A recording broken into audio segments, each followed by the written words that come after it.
Hindi ba mapapanis ang impeachment complaint laban kay VP Sara kung after SONA pa siya lilitisin ng Senado? I'm Dwight De Leon, political reporter for Rappler, and this is Sara Duterte Impeachment 101.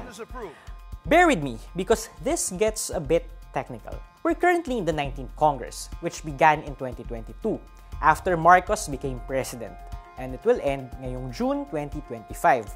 Ang susunod sa kanila, 20th Congress, composed of the 12 senators na 2028 pa matatapos ang termino, plus yung 12 senators and more than 300 House lawmakers ngayong eleksyon.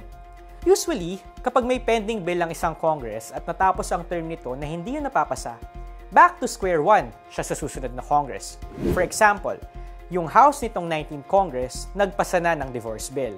Pero kung hindi siya actionan ng Senado before their term ends on June 30, uulitin pati ng House lahat ng trabaho sa 20th Congress na magsisimula sa July. Now, here's a legal question. Hindi ba mag-e-expire din ang articles of impeachment ng Kamara ng 19th Congress laban kay VP Sara kung sa 20th Congress pa siya balak litisin?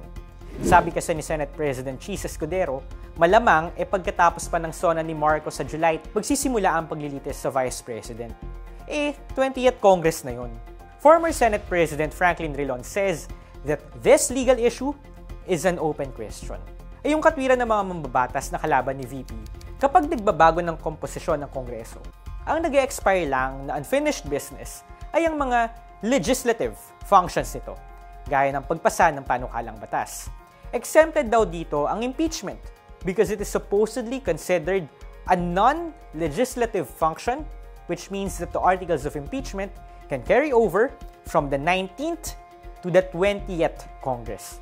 Si Virgil Ligutan, isa sa impeachment lawyers, katwiran niya, sa US kung saan hango ang parliamentary procedures ng Pilipinas, may mga instances in the past na tumawid sa sumunod na Kongreso ang paglilitis sa isang impeached official, gaya ni na Bill Clinton at Donald Trump.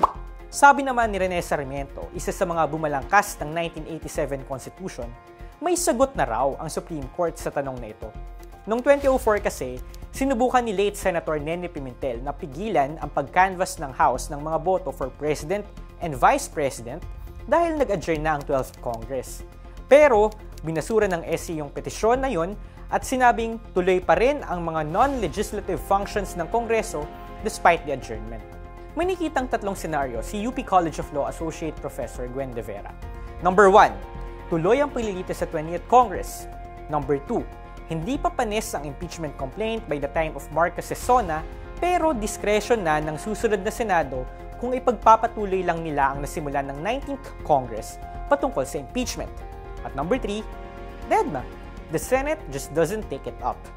I know, this waiting game sucks. But Philippine politics is so unpredictable. Malay nyo, magising kinabukasan ng mga nasa kapangyarihan. Interpret the laws and the way they see fit, and ura-urada, simula na ang paglilitis kay Vice President. Malay nyo lang naman.